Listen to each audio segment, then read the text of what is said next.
Pagkabilang mo ko baka. Berbana iti ka, lumang ka sa.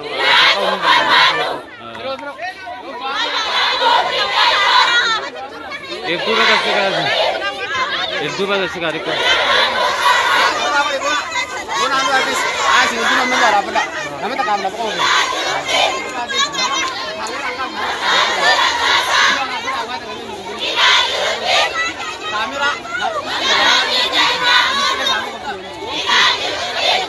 कार्य थे दुर्माव दिया ना